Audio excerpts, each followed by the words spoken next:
I value the independence of thought and action by its members.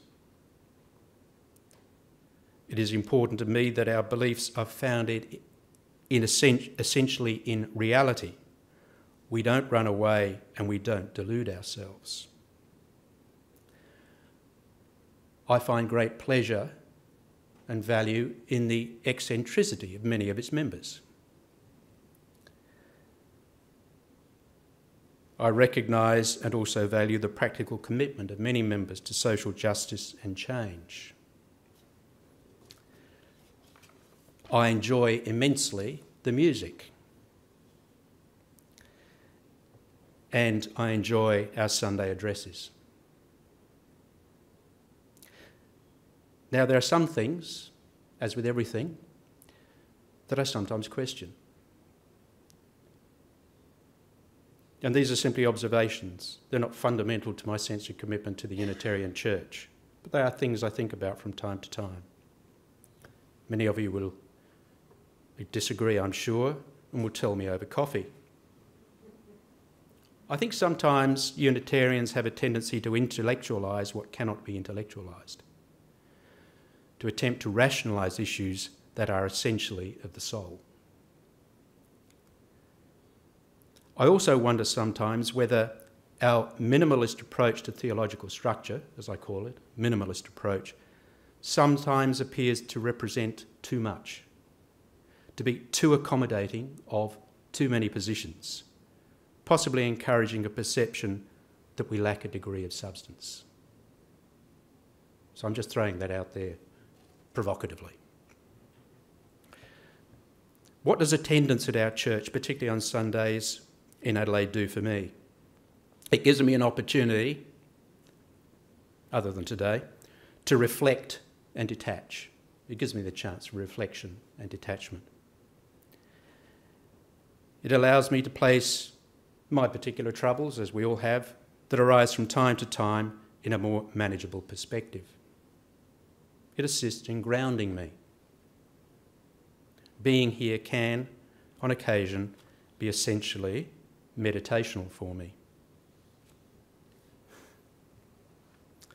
Now, having given you some idea of how I got here, what I value about the church, perhaps it's worthwhile to ask the question, well, where are we now? Where do I perceive the church is now, and where do I think we might be going? Some of you may recall that it was only less than 2 years ago that we adopted a 5-year strategic plan. And in that plan, we said the following: the proposals for the next 5 years contained in this report have been formulated in the context of the open, liberal, and inclusive philosophies of Unitarianism, and with the belief that what we find of such value in Unitarianism should be shared. And we conducted an opinion survey. As we know, the Unitarian Church has a strong commitment to the notions of democracy. So we undertook an opinion survey, and the principal outcomes of that survey were as follows. We believe that there is a need for a wider, well, the respondents believed there is a need for a wider audience, better publicity, improved community visibility, increased membership, and increased involvement with social and environmental issues. That strategic plan, of course, is in existence now and will be with us for the next 3.5 years or so, being 18 months or so through it. But I think in that period we have achieved a great deal. I sense an increased vibrancy. Vibrancy was the term which was debated quite hotly. What did it mean? Many people were concerned that if we said we wished to be vibrant, we were going to turn into an inner city happy clappy church, and we had to reassure people that that was not the intention. I think we are developing a significant common purpose. I think we're starting to look outwards, and we have, I think, before us a unified sense of direction. The facilities which were progressing very rapidly and in the last week and a half have stalled entirely, nevertheless offer the opportunity to do those things which were addressed in that strategic plan that I talked about, to be more open, to provide the opportunities with these facilities to do many things that we weren't able to do before. And I know Joe Lane is a strong supporter of using these facilities to provide us with a greater sense of openness and to be more invitational to the community in sharing what we have. And importantly, Shady Grove has made great steps recently in terms of Rob McPherson's commitment up there as lay leader, and with a very active committee, and great strides are being taken there. So where do we go from here? Obviously, on the basis of the plan that I mentioned, we're going to build on what we've achieved to date. We'll wisely use these new facilities. We will maintain and enhance this sense of common purpose and unity.